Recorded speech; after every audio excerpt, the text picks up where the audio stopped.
dire que comme ça, et ça c'est comme ça, et ça il faut faire ça parce que nous on fait comme ça, et nous on a la coutume de ça, et nous ça. Non, c'est bien aussi, mais nous c'est pas ça. Nous c'est la plus grande simplicité qui puisse exister, d'être le plus attaché de Dieu, d'être le plus neshama, c'est-à-dire c'est plus intérieur, c'est plus comment la personne, il est simple, comment... Rabbeinu il est venu, il a dit mes fourrages, Rabbeinu il est venu, il a dit, je ne suis venu inventer rien du tout, je n'ai rien été mechadesh, rien. J'ai fait aucun chidushim. Ce que je suis venu, c'est j'ai fait réveiller ce qu'on avait oublié. C'est ce qu'il a dit. On a oublié le chemin d'Abraham, Yitzhak et Yaakov, en fur et à mesure de millénaires et des millénaires. Et Rabbeinu, qu'est-ce qu'il a fait? Il a dit, oh, réveillez-vous, c'est ça. Et il a renouvelé tout ce qui était endormi. C'est tout ce qu'il a fait, Rabbeinu. C'est tout.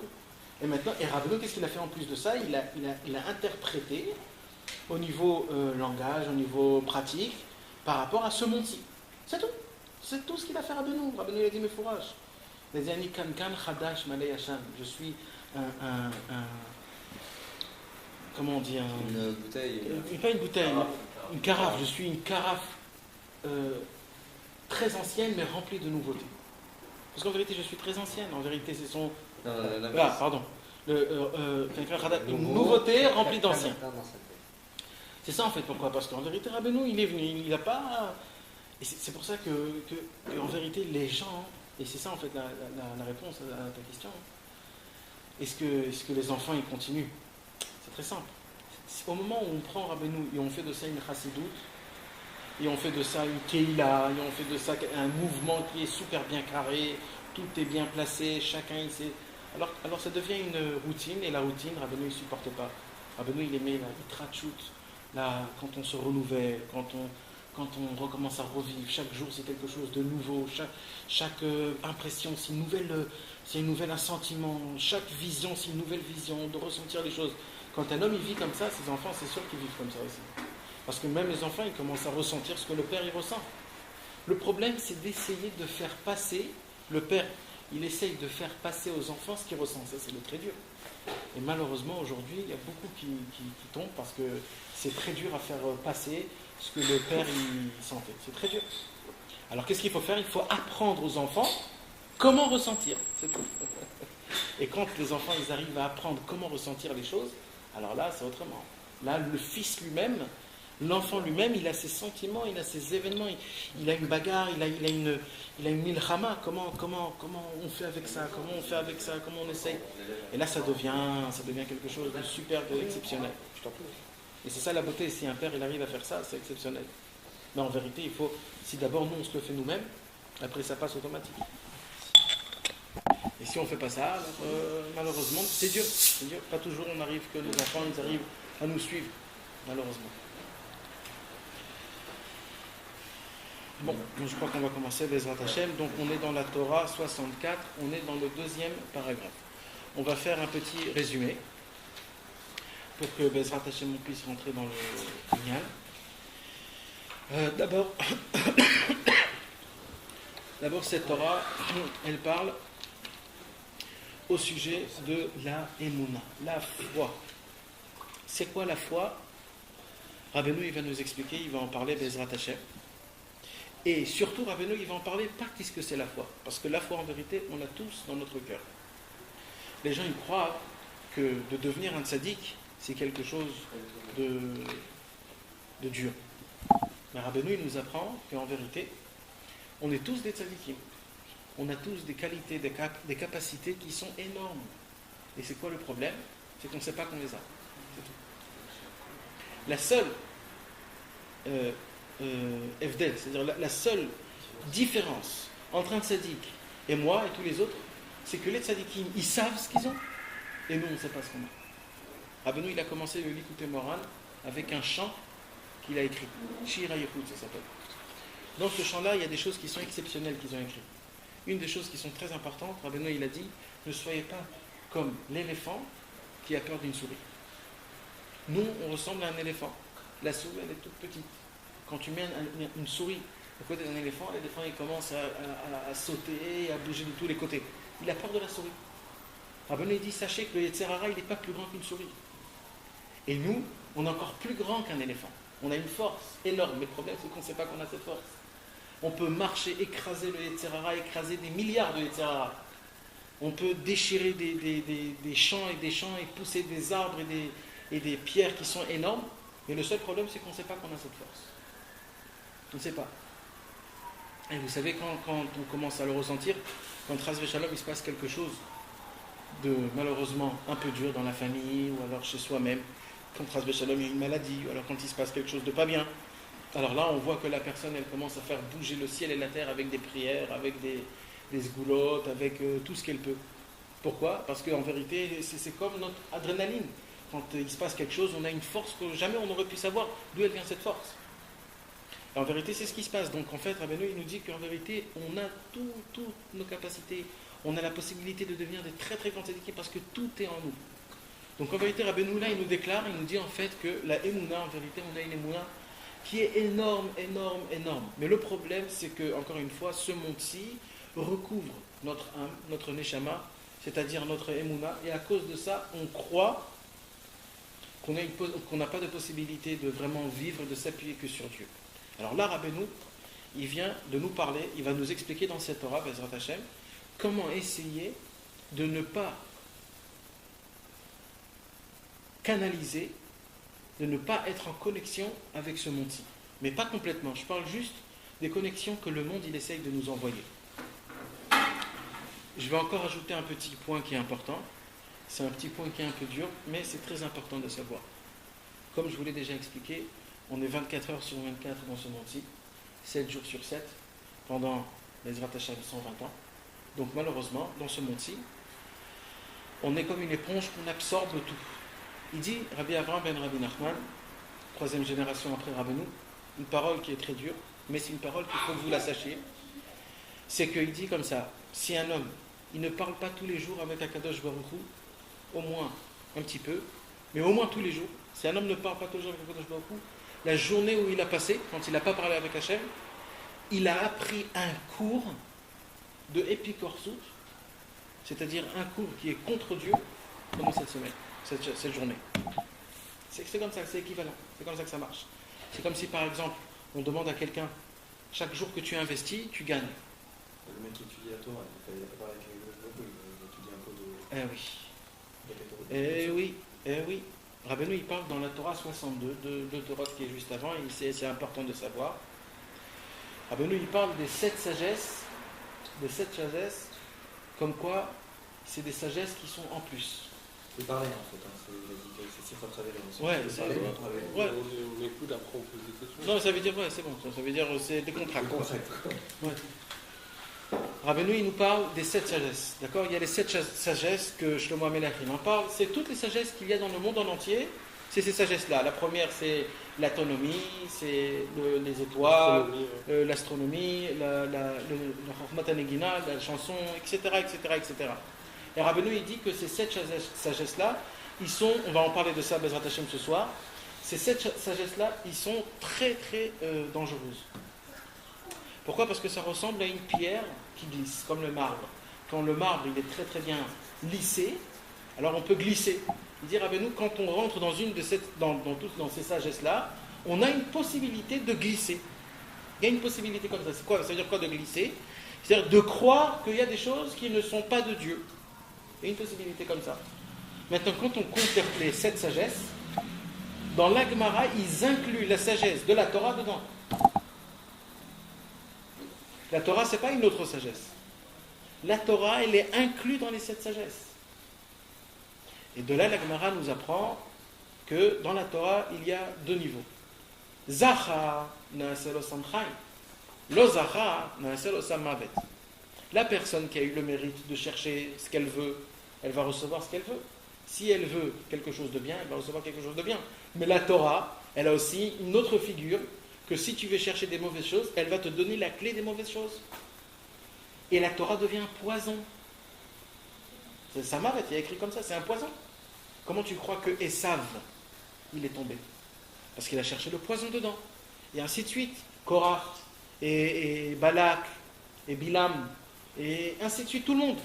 Ils ont tous étudié la Torah, c'était tous des très très grands tzadikim. Shabtai Tzvi, Acher, il y en a tellement plein des gens qu'ils ont étudié la Torah et la Torah lui a fait faire montrer le côté de ce qui est recherché. Bederer sha'adam olech, molechinoto. Le chemin où la personne elle veut aller, c'est là-bas qu'on va lui faire montrer. Tu veux la vérité, on va te faire montrer la vérité. Tu veux le mensonge, tu vas recevoir du mensonge. C'est pour ça que c'est très très très grave. Plusieurs fois, on voit que Rabbi Shimon Bar Yochai, dans le Zohar à Kadosh, il dit comme ça: je voudrais vous dévoiler un secret. Oili imomar, oili imlo omar. Malheur à moi si je le dis, et malheur à moi si je ne le dis pas. Parce que si je le dis, alors les méchants, ils vont recevoir des clés, normalement c'est des secrets. Et si je ne le dis pas, alors les bonnes personnes, comment ils vont faire? Donc des deux côtés, je ne sais pas si je dois le dire ou si je ne le dis pas. Alors à la fin, Rabbi Shimon Bar Yochai, il dit: bon, je vais essayer de le dire en code. Mais ça veut dire, tu vois que des fois dans la Torah, il y a écrit dedans tout. Il y a tout écrit dans la Torah. Et la personne, elle a une possibilité de prendre ce qu'elle a envie avec.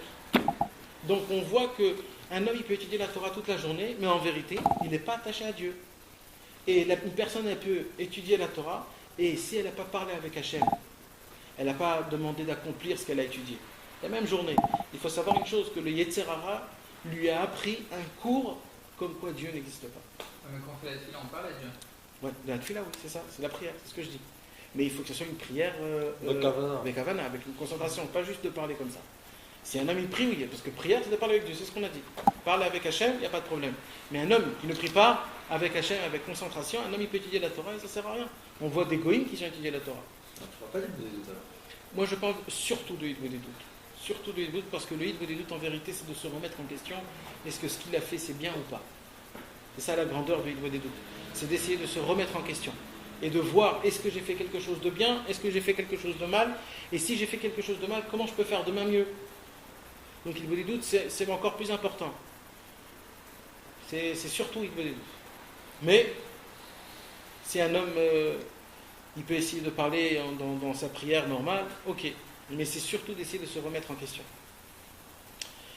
Donc, c'est pour cela, Bezrat Hashem, Rabbeinu nous explique dans le premier paragraphe de la Torah 64, comme quoi Akadosh Baruch Hu voulait créer le monde, et comme avant de créer le monde, comme il n'y avait pas de place pour créer le monde, pourquoi? Parce que Akadosh Baruch Hu remplissait le monde en entier de sa lumière.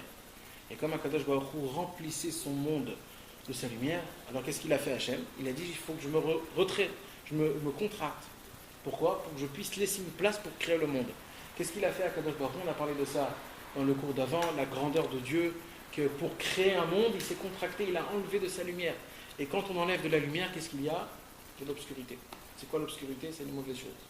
Akadosh Baruch Hu, il a préféré que les mauvaises choses viennent dans ce monde pour une seule chose, pour créer ce monde-ci. Ça, c'est la grandeur de Dieu, combien il est pitié, combien il est miséricorde. Mais, Akadosh Baruch Hu, donc, il a contracté son monde, et il a créé le monde où? Dans un vide, là où Dieu n'existe pas. Kaviachol, entre guillemets. On va voir plus tard, Rabbeinu nous explique qu'est-ce que ça veut dire que Dieu n'existe pas. Donc, ce monde-ci a été créé dans un vide.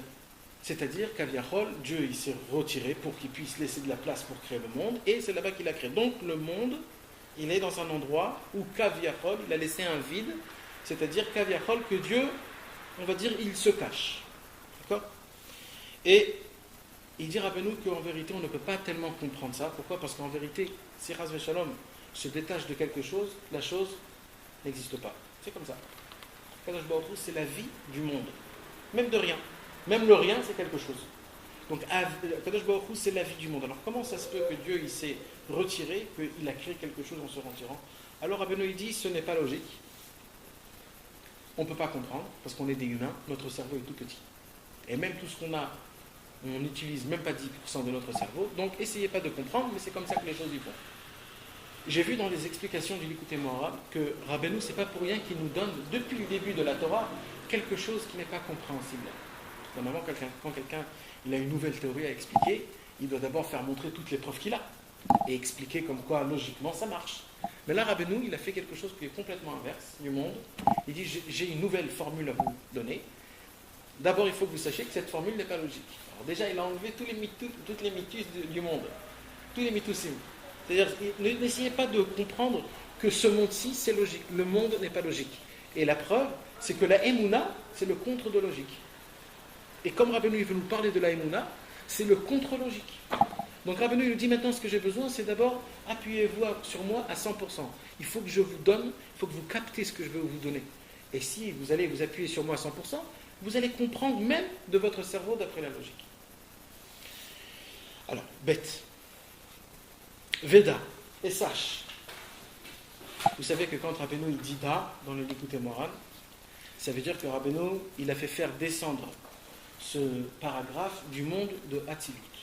C'est le monde le plus haut des plus hauts.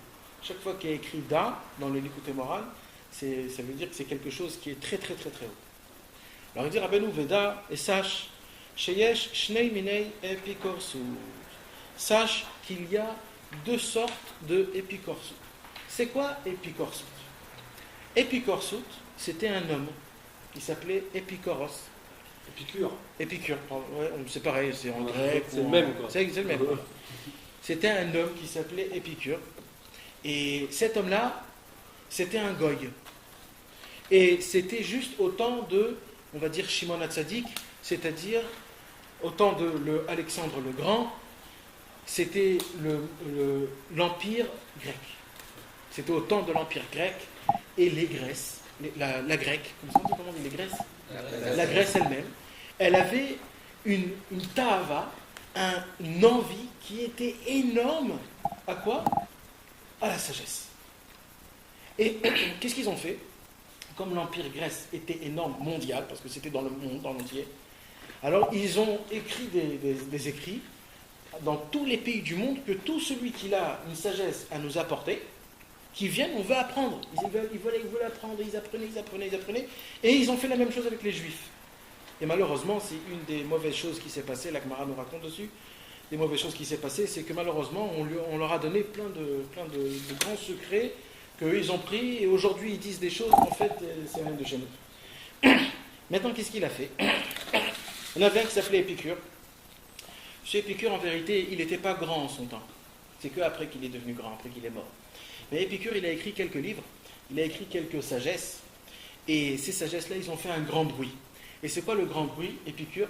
Et de là, Rabbeinu, il nous donne un secret, qu'en vérité, tous les philosophes, en vérité, ils parlent de leur ventre. C'est quoi leur ventre? C'est leur tavot, en vérité. En vérité, ils ont le matzpoun. Comment dire le matzpoun? Ils ont si je vais faire quelque chose de mal, alors je vais avoir un remords. En vérité, Épicure, il était en vérité, il avait des remords. Il voulait se donner des excuses pour ses ta'avot à lui. Alors en vérité, de là, tout a commencé.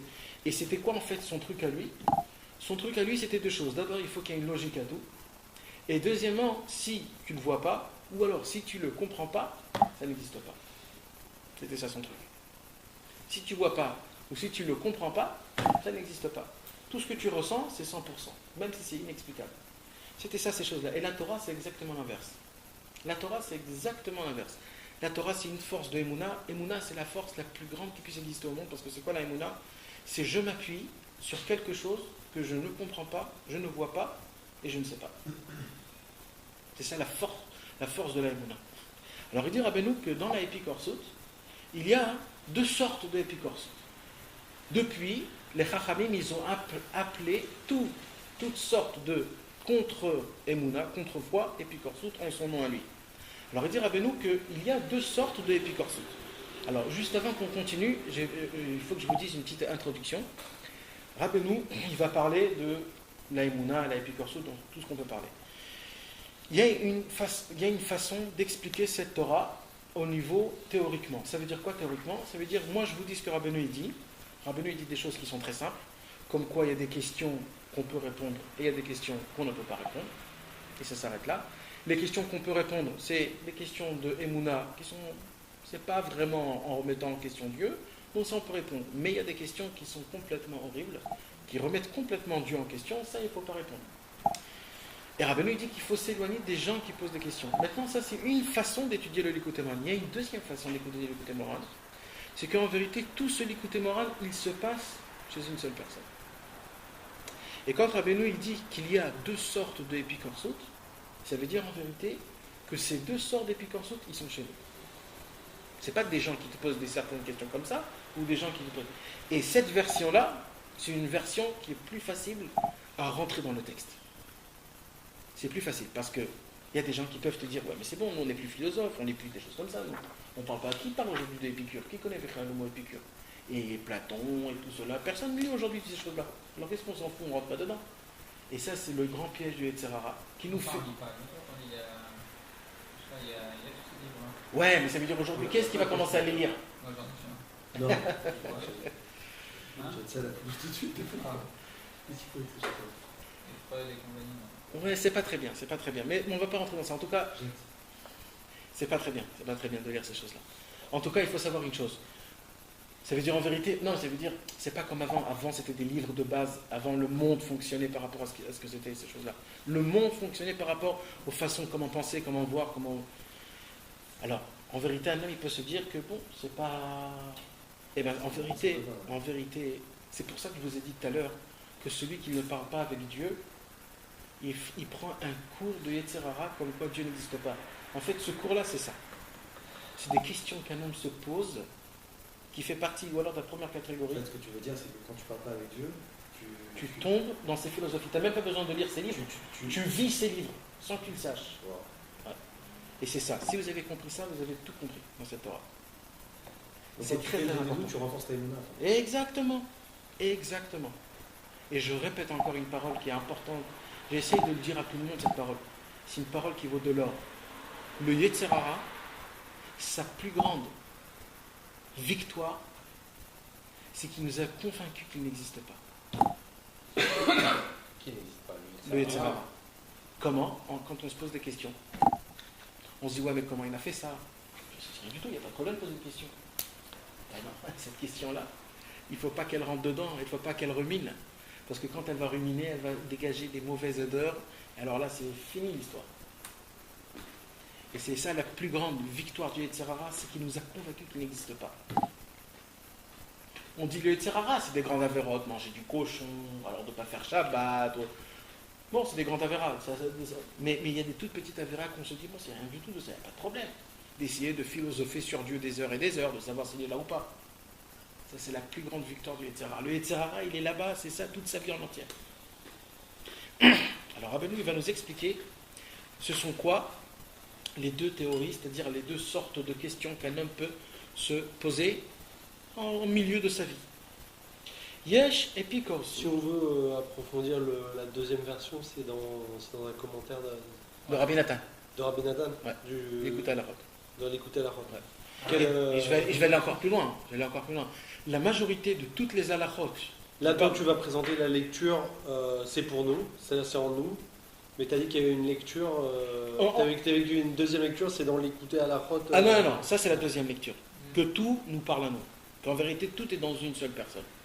Maintenant, il y a la première version. Ouais, c'est quoi la première version? La version qu'on ne va pas étudier ce soir, si on veut aller la creuser. Non, mais si vous voulez, on peut, parce qu'en vérité, c'est très simple. C'est ce qu'il y a écrit, ça veut dire. En vérité, c'est le chat. C'est le pchat, exact. Ça veut dire le pchat. Rabbeinu, il vient. D'accord, j'ai compris. Rabbeinu, il vient, il te dit voilà, il y a que ça, il y a ça, il y a ça. Il faut faire attention de ça, il faut faire attention de ça. Ça, j'ai compris. Tu peux juste dire en deux mots comment ça marche et à l'écouter Moran? Oui, bien sûr. Il faut me poser ces questions, c'est important pour que vous puissiez être dedans. Alors d'abord, il y a le livre, c'est le Likutei Moharan. Le Likutei Moharan, ce sont 400 et quelques torotes que Rabbeinu a dévoilées. D'accord? Rabbeinu a dévoilé en fur et à mesure de sa vie, pendant 10 ans. Pendant 10 ans, ça a été dit, ces torotes-là. Il n'y a jamais eu de temps exact ou spécial. Normalement, c'était dans les fêtes. Des fois, c'était même un jour, en plein milieu comme ça. Rabbeinu, il disait les torotes. Et Rabbi Nathan, il était presque toujours à côté, et il écrivait toujours tout. Des fois, il y a des torotes. Quand il a écrit au début de la Torah la Shon Rabbeinu Zal, c'est-à-dire que c'est le langage de Rabbeinu, c'est Rabbeinu lui-même qui a écrit cette Torah-là. Et on dit que dans des Torotes comme ça, on peut être pointilleux comme dans la Torah. Dans la Torah, des fois avec un petit vav, on change des mondes en entier. Et ben, avec Rabbeinu pareil. Quand c'est le langage de Rabbeinu Mamash, que c'est lui qui l'a écrit, on peut faire des drachotes même sur un point et même une virgule. On a les textes écrits de Rabbeinu. Il y a quelques Torotes que c'est la Shon Rabbeinu Zal. Et qu'est-ce qu'il est là? Non, c'est dans l'écoute Moharan. Mais elle commence par la passer le parchemin avec la rapidité de Rabbeinu. Ah c'est Rabbi Nathan. Et ils sont aujourd'hui. Je ne sais pas. Mais en tout cas, ça veut dire que c'est important. Donc il y a le Likutei Moharan. Le Likutei Moharan, c'est la base. D'accord? Maintenant, le Likutei Moharan, malheureusement, parce qu'on n'est pas aussi sain, on ne peut pas toujours tout le comprendre. Comme par exemple cette Torah. On pourrait par exemple la lire et juste d'être baki dans une Torah en disant voilà ce que Rabbeinu il a dit dans la Torah 64. Il y a deux sortes de questions qu'il faut essayer de ne pas rentrer dedans. La première, on peut encore répondre. La deuxième, on ne peut pas répondre. Pourquoi? Parce que c'est ça et ça et c'est ça. C'est bon, c'est bien. Tu connais une Torah. Mais maintenant, Rabbi Nathan, il s'est dit qu'en fait, Rabbeinu, il n'est pas venu donner des théories. En fait, Rabbeinu, son lignane à lui, c'est de tout mettre en pratique. Comment on met en pratique ce truc-là? Alors, Rabbi Nathan, qu'est-ce qu'il a fait? Avec l'ordonnance de Rabbeinu, Rabbeinu lui a ordonné de expliquer le Likutei Moharan. Alors, Rabbi Nathan, il a fait plusieurs travaux. D'abord, il a fait un résumé du Likutei Moharan. C'est quoi le résumé du Likutei Moharan? Ce sont juste les conseils que Rabbeinu nous donne pour ne pas tomber dans des choses. C'est-à-dire un petit résumé. Kitsour, c'est le Kitsour. C'est le Kitsour. Ça, c'est le résumé pour pas des fois tomber trop dans la philosophie, même chez Rabbeinu, parce que même là-bas on peut tomber. Kitsour ou Likutei Tzad? C'est pareil, c'est pareil. Le Kitsour du Moharan et le Likutei Tzad, c'est par thème, le Kitsour du Likutei Moharan, c'est par Torot. D'accord? Ça, c'est le résumé. Deuxième chose que Rabbi Nathan il a fait, malheureusement aujourd'hui on n'a même pas la moitié de tous ces livres, parce qu'ils ont été pris par les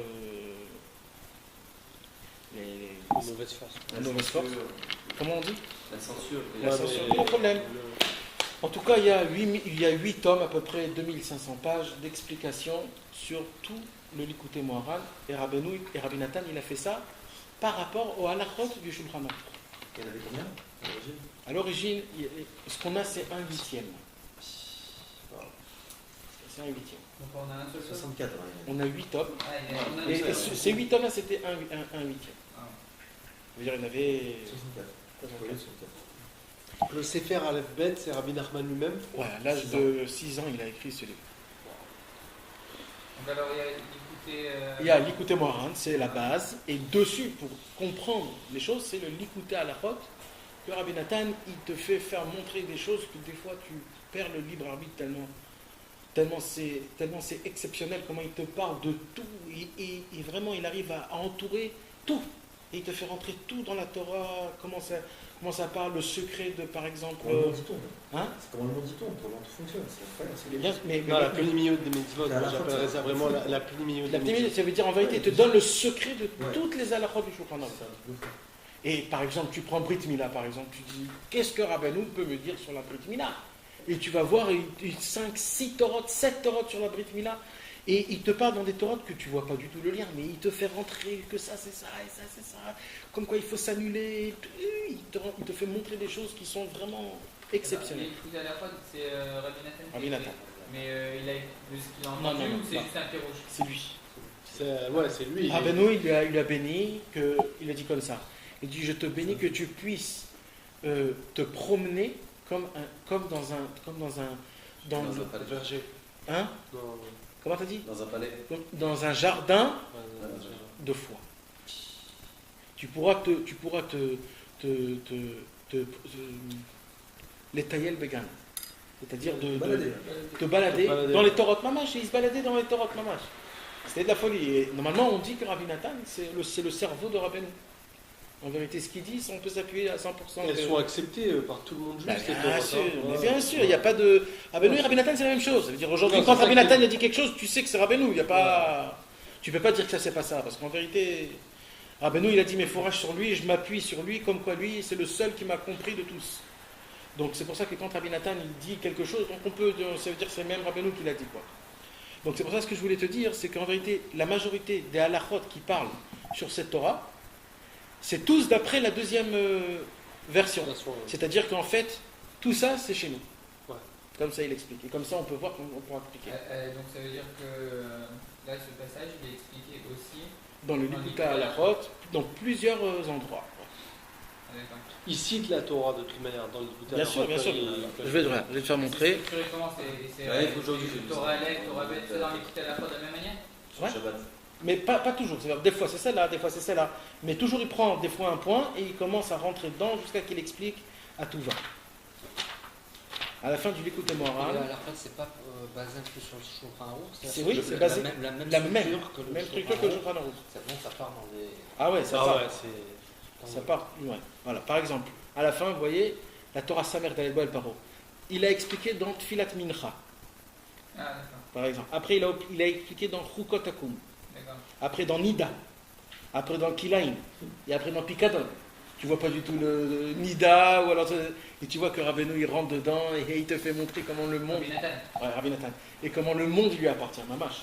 Et vraiment il jongle avec les choses, de la folie.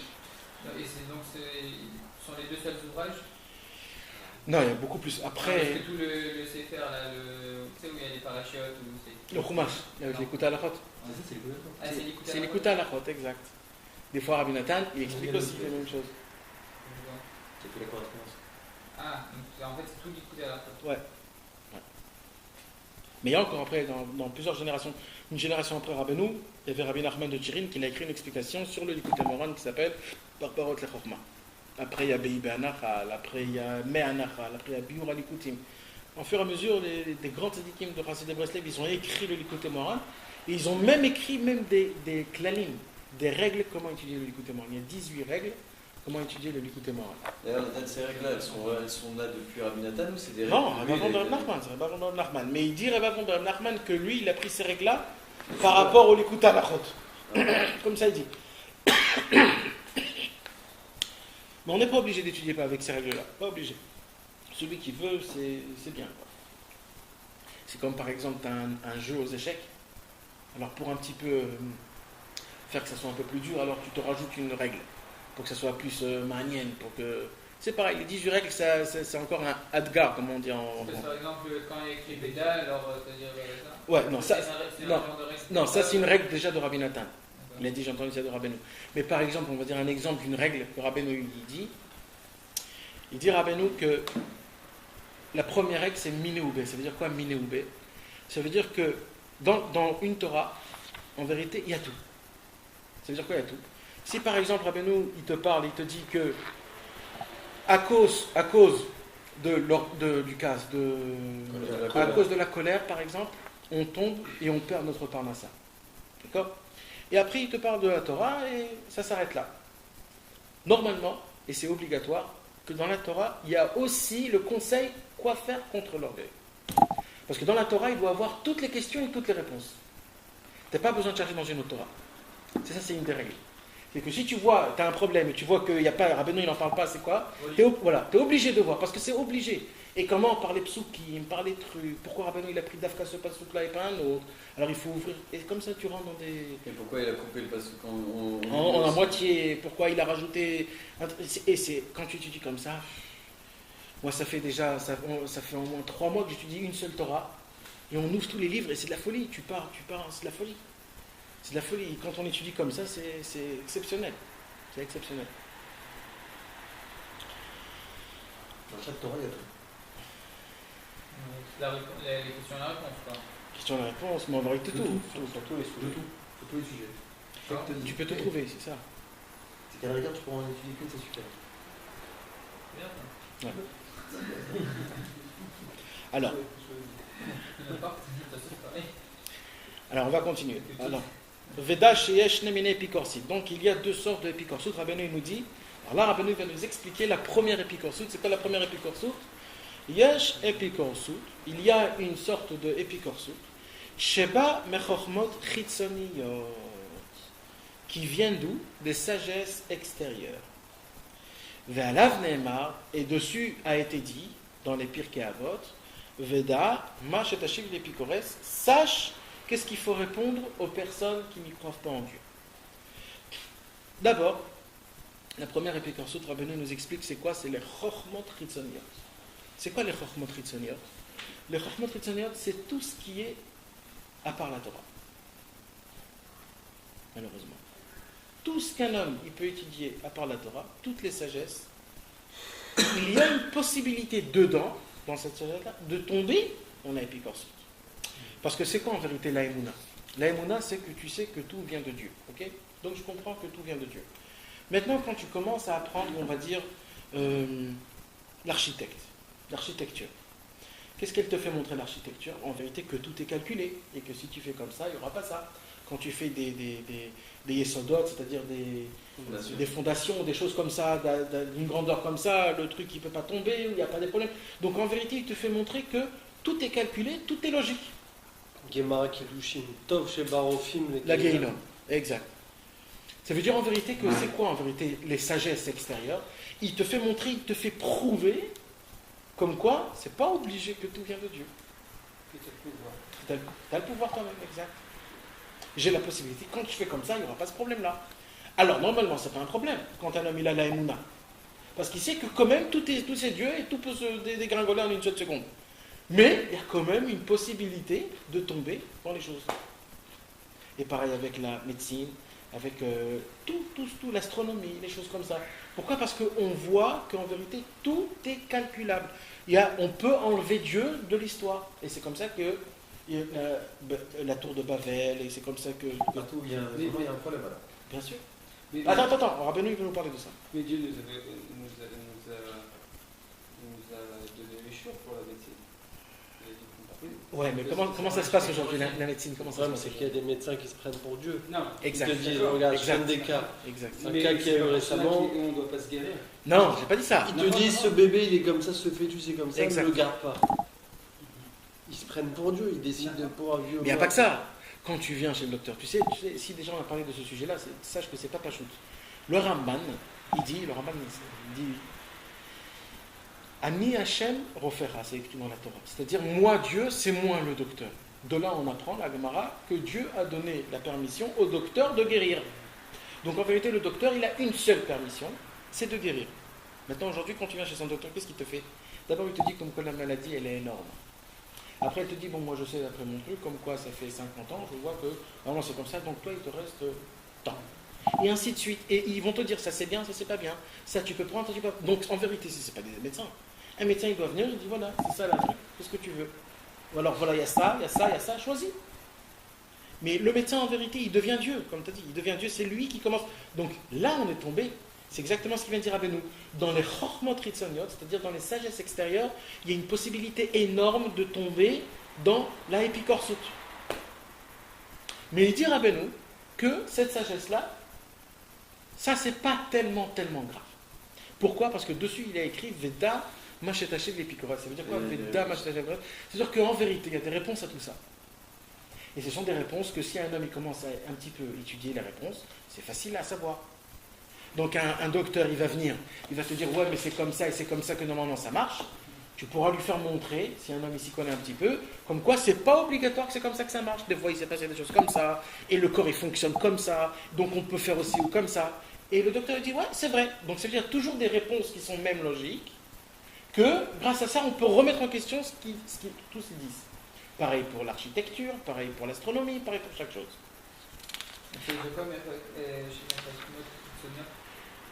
Sheba mi chokhmot chitzoniot, c'est les sagesses extérieures. C'est quoi les sagesses extérieures? C'est toutes les sciences. Exact, c'est les sciences, c'est ça le mot que je cherchais. C'est toutes les sciences, ok? Et ces sciences-là, malheureusement, on peut tomber très facilement en croyant comme quoi c'est pas obligé que Dieu est là. Alors il dit Rabbeinu comme ça. Qui a épikorsit azot yesh alei tshuva. Il dit en vérité Rabbeinu que quand il y a des questions à ce sujet-là, comme quoi, par exemple, comme tu as dit avec le fœtus, comme quoi on vient, on te dit qu'il y a le fœtus et tout ça. Bon, ça c'est pas un grand problème. Akadosh Baruch Hu, il peut tout résoudre et il y a des réponses à ça. Yesh alei tshuva, ki zot a epikorsit. Ah, là Rabbeinu, il nous explique d'où vient la racine de toutes les sciences. Ba me chokhmot ritzoniot, she'em ba'im mi motarot, mi bechinat shvirat kelim. Alors je continue encore un petit peu. Ki mechamat ribouy haor nishtabru akelim. U misham nithavu aklipot kayadua. Vechokhmot chitzoniot ba'im misham. Hainu mishvirat kelim mimotarot psolet akdusha. Maintenant je vais expliquer. Zot à épikorsit, Rabbeinu il nous dit que cette épikorsit-là, c'est-à-dire toutes sortes de questions qu'un homme peut se poser à cause des sciences qu'il y a aujourd'hui, il dit Rabbeinu, ça c'est pas quelque chose de très. Ça veut dire ça c'est pas vraiment du venin du serpent, ça c'est quelque chose en vérité que même si on te vient et on te pose des questions de science, comme quoi, voilà, et comment Akadosh Baruch Hu il peut faire ça, puisque ça c'est comme ça, et il y a des sciences qui te disent comme ça, il te dit Rabbeinu en vérité, ça tu peux répondre à ça, parce qu'en vérité c'est même pas des questions. Maintenant il dit Rabbeinu, regarde, aujourd'hui par exemple, on va te dire qu'avec toutes les... Un exemple. Avec tout ce qu'on a aujourd'hui comme modernisation, ils comprennent aujourd'hui qu'en vérité, c'est le monde qui tourne autour du soleil. Ouais. D'accord? Alors c'est l'inverse. La Torah nous dit que c'est le monde en entier qui tourne autour du monde. Que le soleil, Que le soleil et tout tourne autour du monde. Le monde, il reste. Il y a écrit Veha Aretz Leolam Omedet. Le monde, il tourne autour de son, sans bouger quoi. Ça veut dire il tourne sur soi-même. Tout tourne sur lui-même. Sur lui-même. D'accord? Ça c'est un exemple. D'accord? Maintenant, ils vont venir des grands physiciens. Ils vont te faire montrer en calcul et comment tout se passe. Comme quoi c'est non. C'est le soleil qui tourne autour. Pardon, c'est nous qu'on tourne autour du soleil. C'est la Terre. Non, mais dans ma Sefer Rosh Hashanah, on dit justement qu'on Non, pas du tout. Pas. Non, c'est l'inverse. Aujourd'hui, malheureusement. Mais ils disent qu'on tourne, mais on tourne pas tout à fait droit. Exact, non, sur soi-même elle tourne. Ça veut dire le monde, il est un petit peu couché, Ouais. mais il tourne sur Al-Tiro, sur soi-même. Non, mais aujourd'hui, la Torah, elle est en accord avec la science là-dessus. Non, mes amis, il y a quelque chose qu'il faut que vous sachiez, c'est qu'aujourd'hui, comme c'est plus facile d'expliquer que c'est le monde qui tourne autour du soleil, donc aujourd'hui, ils expliquent comme quoi c'est le monde qui tourne autour du soleil. Mais, moi, j'ai jamais appris. bien sûr, mais sachez que moi j'ai étudié cette souga-là beaucoup. Non, mais dans les Chochmot Goy, j'ai jamais appris que le monde tournait autour du soleil. Ah non, bien sûr, c'est connu ça. C'est connu. Quoi? Dans toutes les photos. Non, regarde, Copernic et tout ça. Et 365 jours. Bien sûr. On n'a pas appris que le monde tourne sur lui-même. Sur lui-même. Les deux. Ah oui, les deux, ouais, c'est les deux en fait, c'est ça. On apprend les deux. Avec. D'accord. Alors que non, alors que c'est l'inverse. Ouais. Voilà. Et maintenant, quand on Non, mais commence quand même, le monde il tourne sur lui-même. sur soi-même. Ouais, mais sans bouger. Non, en tournant. En tournant, ouais. Mais sans, ça veut dire sans bouger comme ça. Sur son axe. Sur Sur, son axe, ouais. voilà. Ouais. Comme dans les Shvarim, là. Et le soleil, c'est le Zohar. Ouais, non? Et le soleil tourne autour, c'est le Zohar. Ah ouais? C'est le Zohar, c'est la Gemara, c'est le Rambam dans Ilchot Kiddush HaChodesh, et c'est tout, partout. Vera Aretz, l'Olam Omedet, c'est Shlomo HaMelech qui l'a dit, dans Michelet. La terre ne bouge pas. Elle est sur son... C'est un truc de pesanteur. Maintenant, alors Rabbeinu il dit que... Oui, ça peut, mais.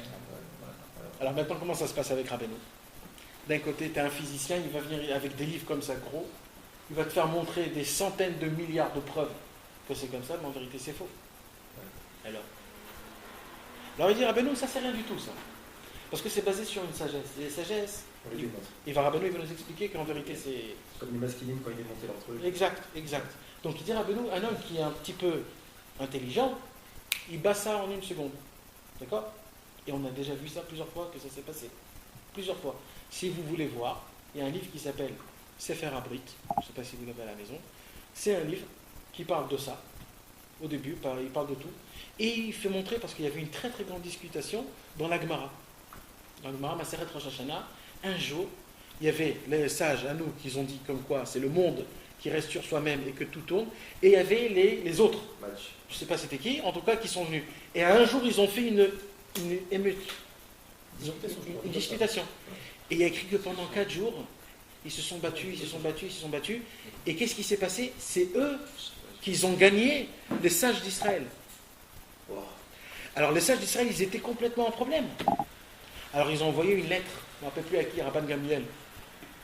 Rabban Gamliel, il a dit comme ça, il a dit, je connais l'astronomie comme les chemins de ma maison. Alors on lui a fait venir Rabban Gamliel, le lendemain il est venu, et il les a démontés en 1 heure. Tout ce qu'ils ont dit pendant 4 jours. C'est pas lui qui avait dit après, je suis sorti avec des scorpions dans la bouche quand même pour un peu de Je ne me rappelle pas. Et le Sefer Abrit, il te dit exactement tout comment ça se passe.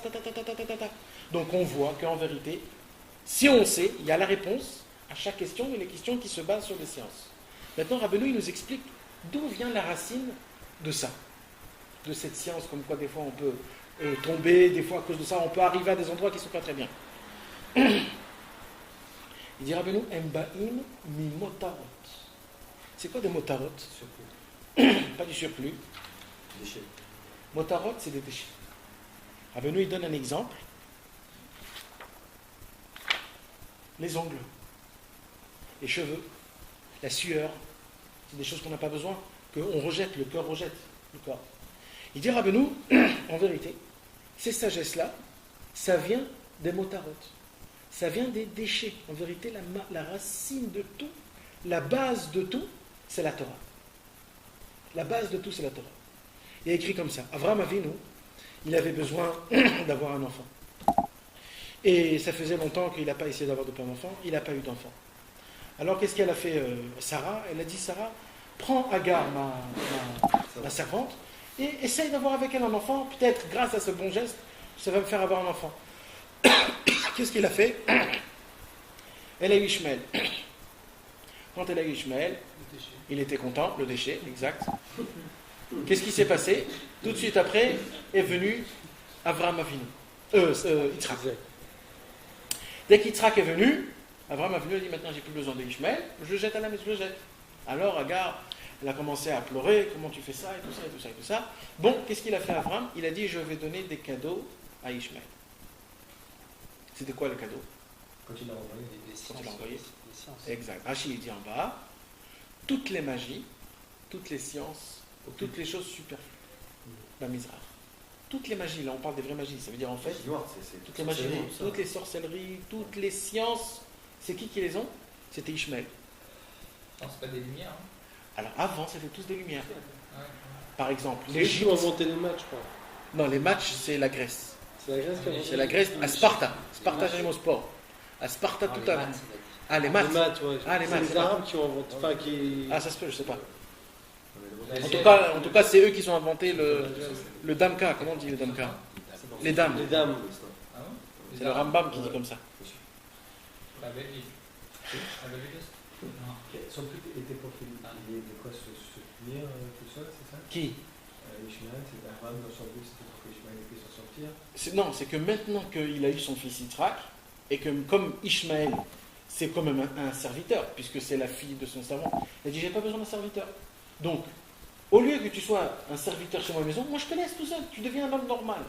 Sois un homme de toi-même, je te laisse, t'es pas tour de me servir. Fais ce que tu as envie. Alors Ishmaël il a dit, moi je préfère d'être le serviteur dans ta maison que d'être un roi chez quelqu'un d'autre, comme ça il dit Rachid. Parce qu'Abraham Avinu c'était spécial, Abraham Avinu. Alors il a dit, je préfère d'être un serviteur chez toi que d'être un roi chez quelqu'un d'autre. Ouais, mais quand même, comme Ishmaël, Abraham Avinu, il n'aimait pas trop, parce qu'il savait qu'en vérité, il y a quelque chose dedans qui n'est pas pur et qui n'est pas sain. Et que c'est pour ça, en fait, comme tu as dit, les déchets, c'est pour ça que d'abord est sorti le mauvais chez Ishmaël, et après Yitzhak est venu le plus pur. C'est pour ça que d'abord, alors qu'est-ce qu'il a fait Abraham Avinu? Il a donné toutes les grandes... Et c'est ça qu'on parle, c'est ça les déchets. Oui, Abraham, il a quand même, là on l'a vu dans le parachat, il a été déçu. Enfin, il était un peu... Par qui? Par quoi? Il ne voulait pas le rejeter. Que Sarah lui dise de le rejeter. De là on apprend que Sarah, elle avait plus de névoie, plus de prophétie que Abraham Avinu. Et c'est pour ça, qu'est-ce qu'il a dit Dieu? Et Dieu, c'est ça qu'il a dit Dieu. Pourquoi? Parce que Sarah, elle capte mieux. Je sais juste parce que ma femme s'appelle Sarah. T'aurais pas dû le dire. Là, mon père il me répète tout le temps ça. Mais t'as compris, donc en vérité c'est ça l'histoire. C'est qu'en vérité Sarah elle avait plus de perception envers Dieu qu'Abraham Avinu, rien que pour ça. Et Sarah elle avait tout de suite vu qu'en vérité l'essentiel c'est Yitzhak, c'est de là tout va venir. Donc Ishmaël elle a dit vas-y, on va voir. Tu vois. Donc, en vérité, et de là viennent toutes les grandes sagesses. Toutes les grandes sagesses viennent de là. Oh.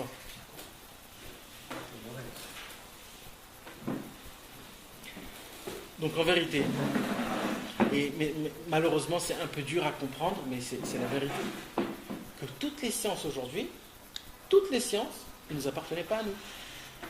Abraham Avinu, il a pris toutes les sciences parce qu'il savait que ces sciences-là, c'est des choses qui sont comme on jette, c'est des choses qu'on n'a pas besoin, on n'est pas obligé d'avoir ces sciences-là. Comme les ongles, on les coupe, les cheveux, on les coupe, la sueur. C'est un cadeau empoisonné, non, qui va donner, c'est un sale truc. Pour eux, c'est pas empoisonné. Pour eux, c'est un kiff. Mais quand quelqu'un il sait quelque chose que toi tu sais pas, t'as une force qui est énorme. Alors il a dit à Ishmael, je vais te donner la clé du monde. Toi tu cherches ce monde-ci, tu vas être le roi du monde. Tu pourras faire des magies noires, tu pourras faire... Qu'est-ce qu'il y a écrit sur les Égyptiens? C'était eux les plus grands magies du monde. Pourquoi? D'où ils viennent les Égyptiens? Les Égyptiens c'est Ishmael. C'est les Arabes, ça vient de Ishmael. Pour ça c'était les plus grands dans l'Égypte. C'était les plus grands, il y a écrit les plus grands guerriers du monde. Ils avaient les chevaux les plus forts du monde. Tout ça c'était grâce à Abraham Avinu. Et il y a écrit que jusqu'à la fin des temps on va souffrir de ça. Parce que c'est eux qui ont... C'est quoi? C'est le Mizrach. C'est aujourd'hui toutes les Indes, toutes les Thaïlandes, toutes les choses qu'ils ont, des choses de folie, comme quoi ils arrivent à faire des choses qui sont du Surnaturel. Donc en vérité, c'est de ça qu'on parle. Et là, Rabbeinu nous dit que toutes les sagesses, en vérité, ce sont des déchets. Ce sont des déchets. Maintenant, il y a possibilité de prendre des déchets et de faire de ça quelque chose qui est important, il n'y a aucun problème. Mais il faut savoir que c'est pas... De la Torah, on peut tout apprendre. Dans la Torah, il y a toutes sortes de sagesse énormes. C'est la racine de tout. C'est la base de tout. Dans la Torah, on peut voir tout. On a la possibilité de tout faire par la Torah. On n'a besoin d'aucune sagesse. Mais c'est-à-dire pas théorie. Tu avais parlé des théories, elles peuvent tout être démontées. Donc tout ce qui est mathématiques. Sauf la théorie de la Torah. Sauf la théorie de la Torah. Quand tu dis sagesse, c'est pas ça. Non. Tu as compris? C'est de ça que je parle. Alors Rabbeinu dit comme ça. Qu'est-ce qui s'est passé? Juste pour entrer dans le texte, pour comprendre ce qui s'est passé.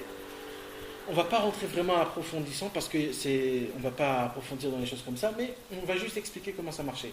Kadosh Baruch Hu, on a dit qu'il était rempli dans le monde en entier de lumière. D'accord? Il était rempli de lumière. La lumière était infinie. Qu'est-ce qui s'est passé? Kadosh Baruch Hu, il s'est contracté, il a enlevé de sa lumière et il a créé le monde dans le vide où il n'y avait rien. Okay? Maintenant, qu'est-ce qu'il a fait Hachem? Il n'a pas laissé le monde sans rien. Alors, qu'est-ce qu'il a fait Hachem? Il a fait faire descendre un tuyau de lumière. Il a tracé une trace de lumière. Que ce tuyau-là, par ce tuyau-là, Akadosh Baruch Hu, il descend dans ce tuyau-là. Dans ce tuyau-là, il y a des milliards et des milliards de mondes qu'il a créés Akadosh Baruch Hu. D'accord? Maintenant, qu'est-ce qu'il a fait Akadosh Baruch Hu exprès? Au tout début, quand il a commencé à tracer cette lumière, il a fait faire, vous savez que chaque lumière, il faut qu'il y ait un récipient. Si je veux boire du coca, il faut qu'il y ait un verre. C'est la nature du monde. Donc chaque lumière, Kadosh Baruch Hu, il avait besoin, Kaviachol, qu'il y ait un récipient qui puisse le recevoir. Et Kadosh Baruch Hu, au début, tellement qu'il voulait donner le plus de plus, il était tellement généreux qu'il a fait faire descendre des lumières qui étaient tellement grandes que le récipient ne pouvait pas recevoir cette lumière. Alors qu'est-ce qui s'est passé? Quand cette lumière est tombée, il y a eu 10 lumières. Quand ces lumières-là, ils sont descendues dans les récipients, ces récipients se sont explosés. C'était sa volonté.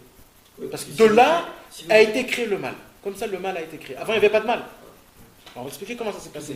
Bien sûr. C'est lui qui fait tout. Qu'est-ce qui s'est passé? Les lumières, ils sont remontés en haut. Et les récipients, c'est aussi des lumières, mais moins. Les récipients, ils se sont explosés, ils sont devenus des miettes, ils sont devenus les lettres de la Torah. C'est de ça qu'ils sont devenus les lettres de la Torah. Lev, Bet, Gimel, Dalet. Ce sont en fait les récipients qui se sont explosés. Et où ils sont tombés ces lettres-là? En bas dans ce monde-ci. Il y a des clipotes qui ont pris ces lumières. Les clipotes, pourquoi? Parce que c'est quoi les clipotes? Les clipotes, au moment où ils voient quelque chose qu'ils peuvent puiser, tout de suite ils viennent pour téter le plus de lumière. Mais les clipotes, elles sont nées elles-mêmes de cette brisure des vases. Exact. Donc en fait, elles sont. C'est pas la brisure elle-même, c'est le fait qu'ils se sont explosés. De ça, il s'est créé quelque chose de pas bien. Et une ishtal shelut, c'est-à-dire comment on dit une ishtal shelut, un petit enchaînement de monde en monde. Le mal, il s'est créé tout de suite. Et le monde en entier. C'est la lumière aussi, la contraction de la lumière qui se contracte juste à un endroit où il reste finalement très peu de lumière, et c'est les clipotes en fait. Qui émanent quand même c'est Akadosh Baruch Hu qui les a créés. Ouais. C'est quoi ça, les clipotes? Les clipotes, ce sont les forces du mal, les écorces, comme ça on appelle ça. Les écorces, c'est les forces du mal. Il reste aucune lumière dans les clipotes. Rien. Non, c'est ça l'histoire. C'est qu'on ne peut jamais éteindre la lumière de Dieu. C'est ça la beauté des choses. Qu'est-ce qu'elle fait, la clipa? Elle vient, elle l'avale et elle cache sa lumière. Et elle kiffe de sa lumière. Mais elle ne peut pas l'avaler, elle ne peut rien faire. Juste elle cache. Ouais. Tu as compris? Elle se cache. Maintenant, toi, tu cherches, tu ne vois pas. Quand un homme, par exemple, il va boire un Coca-Cola, il boit, il sent le goût du coca, c'est bon, c'est sucré, c'est frais, c'est pétillant, exactement. D'accord? Maintenant, quand un tzaddik qui vient prendre un Coca-Cola, il fait une bracha, Shakon Abitvaro, il dit que Bezrat Hashem, par ce kiff que j'ai, par le sucré, par le pétillant, par la fraîcheur et tout ça, je vais avoir plus de simcha. Qu'est-ce qu'il a fait en ce moment-là même? Il a enlevé la clipa, il a pris que la lumière, et la clipa est restée, et on va la faire sortir dans les toilettes. Ouais. C'est comme ça dans chaque manger, dans chaque c'est un birour, c'est un tri. On est venu dans ce monde-ci pour faire le tri entre la clipa, c'est-à-dire les forces du mal, et les forces du bien. Et c'est pour ça que toute la Torah, elle est faite. Et plus là on a un kiff, plus là-bas il y a encore plein de lumière. Comme par exemple, quand un homme il s'accouple avec sa femme, alors il y a beaucoup de mal, c'est-à-dire l'animal qui est en moi, il se réveille en très grande force. Mais là-bas, en fait, il y a une lumière qui est très grande. Pourquoi ? Parce que pour faire la vie, quoi. Ouais, c'est ça, pour faire un enfant, Dieu il doit descendre, s'associer avec nous. Donc là, il y a Mamash, Dieu qui descend, qui est présent. Donc quand un homme il essaye de faire les choses en étant posé, en se lâchant et en essayant de faire les choses comme il faut, comme la Torah nous dit, pas en étant une bête, alors grâce à ça, on enlève la clipa et il y a une lumière énorme qu'on fait dégager, on fait remonter en haut. Et jusqu'à 6000 ans, on va faire tout remonter les clipotes. C'est-à-dire jusqu'à maintenant, on a Baruch Hashem déjà enlevé, on a ramené en haut les lumières, toutes les brisures qu'on a brisées, et la majorité Baruch Hashem a été fait monter. Il nous reste vraiment des petites choses maintenant. Et c'est ça, c'est les petites choses. Donc Rabbeinu, il nous dit, qu'est-ce qui s'est passé ? Mais Chamat Ribouya Or, à cause de la lumière qui était énorme et très grande, Nishtabru Akelim. Alors les récipients, qu'est-ce qu'ils se sont fait ? Ils se sont brisés, parce que la lumière était tellement forte que les récipients... Ou Misham, et de là-bas, du fait que les lumières se sont brisées, Nitavu à Klipot Kadot, de ça, ils se sont créés les clipotes. Pourquoi ? Parce que c'est tombé dans des mondes qui sont très très très très très bas, et à cause de ça, les clipotes, ils sont venus, ils veulent attraper une lumière de Dieu. Non, ça, en fait, Rabbi Nachman, il dit clairement que c'est à cause de ça qu'ont été créées les clipotes, elles ont été créées comme ça. Donc c'est pas tellement que les lumières tombent et les clipotes arrivent, elles ont été créées comme ça par la brisure des vases. Donc c'est en fait le ribouille or qui fait briser le vase. Et après il y a des écorces comme ça qui tombent avec la lumière qui est de moins en moins forte. Que le récipient lui-même c'est une lumière. Mais par rapport à la lumière qu'il reçoit, c'est un récipient, c'est du noir quoi. Mais c'est quand même une lumière. Donc ça reste une lumière de Dieu. Maintenant, pourquoi on appelle ça les clipotes ? Parce que tellement la clipa, elle veut l'avaler que ça devient une partie d'elle. Elle le cache complètement. Donc on ne voit pas. Donc c'est ça la clipa en fait. Et tant qu'elle est collée à la lumière, ça devient une clipa, malheureusement. Et toi, quand tu veux goûter la chose, tu ne goûtes que la clipa. Mais en vérité, ce qu'il faut faire, c'est d'essayer d'enlever la clipa, d'enlever notre écorce, notre corps, et d'essayer de toucher ce qu'il y a dedans, la lumière elle-même.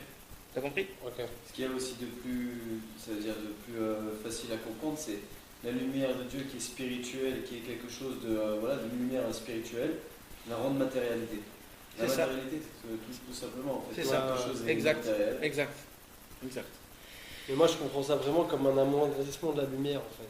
C'est-à-dire que là, par exemple, dans le monde matériel, la lumière, elle est très contractée parce que. Bien sûr. Elle n'est pas contractée. Elle est cachée. On est cachée, voilà. On la voit pas. C'est ça la chose. Ha'olam milachon he'elem. Elle est cachée. En vérité, c'est ce qu'on a dit le cours derrière. Donc c'est dans ce monde-là que les clipotes sont le plus forts. Bien sûr. Il y a les 4 mondes. Il y a le Hatzilut, Bria, etc. Dans Hatzilut, c'est 100% bien. Dans Bria, c'est plus de bien, moins de mal. Dans Yetzira, c'est moitié-moitié, et dans Asiya, c'est majorité mal, tout petit peu de bien. Tu as compris ? Donc c'est... mais là, on a fait remonter déjà beaucoup d'occupations. Baruch Hashem, mais quand même... On n'a pas fait non, maintenant, en vérité, c'est pas que c'est une balance, il faut tout ramener en haut. Mais ce qu'ils ont fait ramener, c'était les grandes choses, ça veut dire, maintenant, ce qui reste, c'est le plus profond, le plus bas. Tu sais, quand des fois, il y a des trésors dans l'eau, alors d'abord, tu ramasses ce qui est sur la surface, après ce qui descend un petit peu. À la fin, tu descends jusqu'en bas pour chercher s'il reste quelque chose. Là, aujourd'hui, ce sont les clipotes, on va dire, les plus durs, en vérité. C'est pour ça qu'aujourd'hui, c'est tellement facile de tomber, c'est tellement facile de ne pas croire en Dieu, c'est tellement facile de kiffer avec l'Internet, avec les iPhones, avec les belles maisons, les belles voitures qu'il y a dans le monde, avec l'argent qu'un homme peut gagner aujourd'hui. C'est pas comme avant. Avant, il y avait moins de modernisation, il y avait moins d'argent à faire, il y avait moins de riches. Même si tu avais de l'argent, il n'y avait pas autant de kiff que tu pouvais faire comme aujourd'hui, et ainsi de suite. Donc ça veut dire même si tu voulais être un rachat, c'était facile, quoi. C'était même un tzaddik presque, on va dire. Le mec, il ne pouvait pas tellement kiffer. Aujourd'hui, tu peux tout faire, tout, partout, là où tu veux, quand tu veux, comme tu veux. C'est parce que c'est les choses les plus bas. Là, on prend les choses qui sont les plus... Et on peut dire un petit mot sur la clipa Noga. Alors, Juste définir ce que c'est par rapport à... Alors il faut Parce que savoir. là, comme on parle de ça, autant que là... Ok, alors on va dire comme ça. En vérité, il y a 4 clipotes. Et c'est une bonne Quelle question. sorte? 4 sortes. Et en vérité, c'est une bonne question, parce que Rabbeinu, il nous parle, Rabbi Nathan, il nous parle dans le Likuta Halachot, de Ilchot Mila, il nous parle de ça. C'est sur cette Torah. Alors il explique, comme dans la Mila, la circoncision, qu'est-ce qu'on fait à la circoncision? Non, donc on enlève l'or là, la priya... Exact. Et Metzitza. et Metzitza. On fait 3 sortes de travail. Pourquoi 3 sortes de travail? Parce qu'en vérité, il y a 4 sortes de klippa. C'est quoi les 4 sortes de klippa? Alors on va dire d'après ce qui est écrit en Torah, il y a Anan Gadol, Esh Mitlakachat, Veruach Seara. C'est dans le Yecheskel, ça. Exact. 3 sortes d'explosions. En vérité, il y a 3 clipotes. Ces 3 clipotes-là, c'est aussi les 3 saré paro. Les 3 paro, il avait le Saramashkim, comment on dit le Sarah Mashkim? le Les chansons. maître et chanson. La chanson Sarah Mashkim, Sarah Ophim, Ophim le et le Bourget, et Sarah Mashkim, et Sarah Tabachim. Tabachim. C'était pareil, c'était les 3. Toujours, tu vois, dans plusieurs choses, que toujours se fait toujours par 3. C'est pour ça que nous, les Juifs, on aime aussi le numéro 3. Avraham, Yitzhak et Yaakov, Torah, Nevim, Ktuvim. Dans Dafeomi, on vient de faire Zugot là, justement. Ah, Zugot, on on a à la fin. On aime, la Torah a été donnée le 3e mois. 3 jours, on s'est préparé avant de recevoir la Torah. Aussi, on fait toutes ces choses-là pour combattre ces 3 clipotes, ces 3 écorces qui sont énormes. Il y a plein encore. Plein, tu verras que tout se fait toujours par 3. Et ces 3 clipotes-là, c'est mamache le mal. Vraiment le mal. Donc, quand on est avec ces 3 clipotes dans notre brite. Ouais. Alors, qu'est-ce qu'on fait? La première chose, on coupe la peau en plus. Après, on déchire un petit peu. Et après, on absorbe tous les mauvais sangs qui sont restés. C'est ça les 3 choses qu'on fait quand on fait une Brit Mila. Pourquoi? Pour enlever les 3 écorces. Maintenant, il y a une 4e écorce. Voilà. C'est quoi la 4e écorce? Klipat Noga. C'est quoi la Klipat Noga? C'est ce qui reste. La Klipat Noga, c'est un mélange de bien et de mal. C'est un mélange de bien et de mal. On va dire comme ça. Les 3 écorces, c'est ce que la Torah nous dit que c'est assourd de faire. Pas manger du cochon, pas transgresser Shabbat. C'est des choses qui sont claires, tu sais très bien. Maintenant, toute la Torah, toute la tzidkout, en vérité, se forme dans Noga. Dans les choses qui n'ont pas été écrites, mais fourrage que c'est assourd, mais on te laisse le libre arbitre. Vas-y. Tu as la possibilité de faire, mais tu as la possibilité de ne pas faire. Par exemple, il y a un homme, on a appris tout à l'heure, quand un homme il s'accouple avec sa femme, par exemple. Dans la Torah, il n'y a pas écrit que c'est assourd de s'accoupler. Dans la Torah, normalement, on te laisse faire ce que tu as envie si c'est dans les temps, dans les moments où c'est moutard. Mais maintenant, il y a les tzadikim qui sont venus et qui t'ont dit il faut savoir se comporter, comment ne pas te conduire comme ça et comme ça et comme ça. Pareil, quand un homme il a beaucoup d'argent, un homme il a la possibilité de tout claquer, il n'y a pas de problème, c'est pas une avéra, où est le problème? Mais il y a des tzadikim qui sont venus et qui t'ont dit écoute, ne sois pas comme tu vas acheter ça et tout ça, et tu vas être trop. Ça, c'est Noga. Noga, ce sont des choses, un mélange de bien et de mal. Dans la Torah, c'est pas inscrit si c'est bien ou pas bien de faire, ça te laisse ton truc à toi. Et il dit Rabbeinu, le Noga, on le laisse chez nous, dans la Brit Mila. C'est la peau qui est pliée. Pourquoi? Parce que c'est comme ça, le libre arbitre et la beauté de tout, c'est ça en fait. C'est Noga. Tout dépend de Noga. Noga, c'est ça en fait. C'est aussi les Chachmot Ritzoniot. Pourquoi les Chachmot Ritzoniot? Il n'y a pas écrit dans la Torah qu'on ne peut pas étudier. Où est le problème? On peut étudier les Chachmot Ritzoniot. Mais en vérité, les Chachmot Ritzoniot, c'est un piège qui est énorme. Pourquoi? Parce que on a dit, c'est une pierre qui est lissée comme du marbre, qui est très très lisse. Quand tu marches là-bas, si tu peux glisser, c'est terminé l'histoire. On peut glisser très vite quand on tombe dans les Chachmot Ritzoniot, dans les sagesses, dans les sciences. Et c'est ça le problème. C'est ça nos gars, compris? Donc au Misha Mitavo Aklipot Kaldoa, donc de là-bas, du brisement de la lumière, des ustensiles, ils se sont brisés. Et quand ils sont tombés dans ce monti. Quand ils sont tombés dans ce monti, ils sont devenus, on va dire, des clipotes, des écorces. Et ces écorces-là, c'est-à-dire, qu'est-ce qu'on apprend de là? C'est qu'en vérité, avant la brisure, c'était de la lumière. D'accord? Avant la brisure. Donc en vérité, la racine des sagesses, des sciences, en vérité, si on sait les étudier comme il faut, c'est la Torah. C'est pour ça qu'en vérité, tu n'as pas besoin d'étudier la science, puisque en fait, tout est dans la Torah. Est-ce que vous avez lu un petit peu la vie de Rashi? Un livre sur la Rashi? Il y a un livre qui est formidable, 5 tomes sur Rashi. Raphaël Alperin, il a écrit ce livre-là. On voit là-bas comment Rashi, vous savez c'était qui Rashi? Rashi, c'est l'explicateur le plus grand de la Torah. Il a écrit une explication sur Torah, Nevim, Tuvim, Gemara, Midrash, Mishnah, tout, il a tout écrit. Et Rashi, c'était un homme qui était tellement grand, qu'Amouvan, il n'a jamais appris des sciences et tout ça, et on voit dans ses explications par rapport à la Torah, par rapport à tout ce qui se passe, il te fait rentrer dans des choses qui sont exceptionnelles. Et il a tout appris de la Torah. Quand on commence à parler sur l'astronomie, dans Ilchot Kiddush HaKodesh, il te fait des démonstrations de folie. Après, il te fait des démonstrations physiques. Après, il te fait des démonstrations mathématiques dans Ilchot Eruvin, Ilchot Sukkah, des choses énormes. Comme quoi, il connaissait toutes les mathématiques, il connaissait la refoua, il connaissait tout. Et de quoi? De la Torah. C'est-à-dire qu'en vérité, on n'est pas obligé aujourd'hui, on passe dans les sciences parce qu'on est complètement bête, mais en vérité, un homme, en vérité, il sait tout de la Torah. Parce qu'en vérité, tout vient de la Torah. Et on va dire, la poubelle de la Torah, c'est les sciences aujourd'hui. C'est ça. Je ne sais pas trop comprendre, en fait, c'est quoi Shvirat Kelim, c'est quel Kelim? C'est les ustensiles qui devaient supporter la lumière de Dieu au début. Alors je vais t'expliquer comment ça se passe. C'est bien que tu as posé la question parce que je me suis mal interprété. Akadosh Baruch Hu, il conduit ce monde-ci avec 10 forces. Hein? Ok. Et alors il faut me dire parce que des fois je ne fais pas attention. Akadosh Baruch Hu, il conduit, parce que je ne veux pas que ça soit trop compliqué. Alors Akadosh Baruch Hu, il conduit, ça veut dire il les manigue. Il conduit ce monde par 10 forces. Comme ça Akadosh Baruch Hu, il a voulu. C'est quoi? C'est les 10 sphirotes. Il y a Keter, Chorma, Bina, Chesed, Gvura, Tiferet, Netzach, Od, Yesod, Malchut. D'accord? Keter, c'est le plus grand, on n'en parle même pas parce que c'est presque Dieu. Et on commence par Chorma, c'est la sagesse, Bina, c'est d'interpréter. Après, il y a Dat, ça dépend. Après, Chesed, c'est la bonté, c'est l'amour, c'est donner. Gvura, c'est la rigueur, c'est le contractement, c'est un peu dur, c'est le jugement. Tiferet, c'est l'assemblée des deux.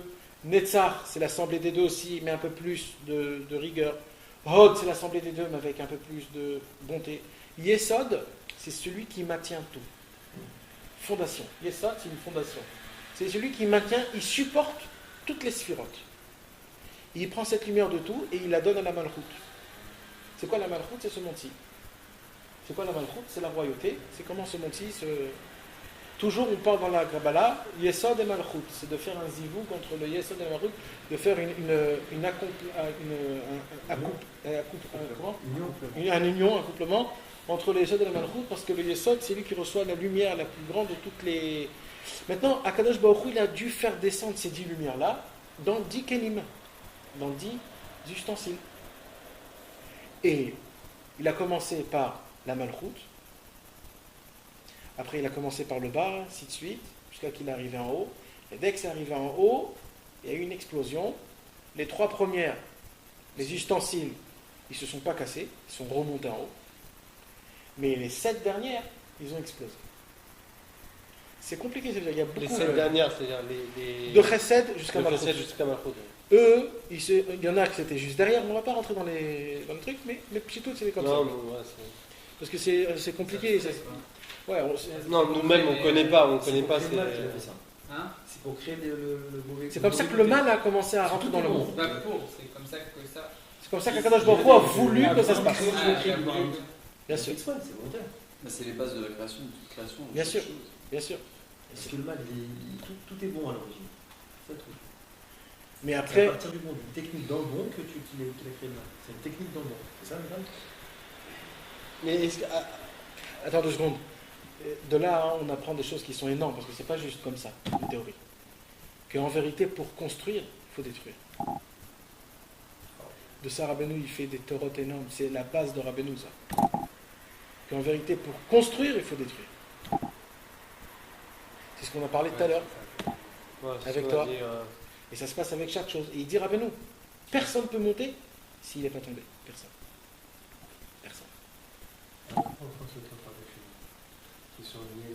Alors eux, ils sont déjà en bas. Il suffit juste de monter.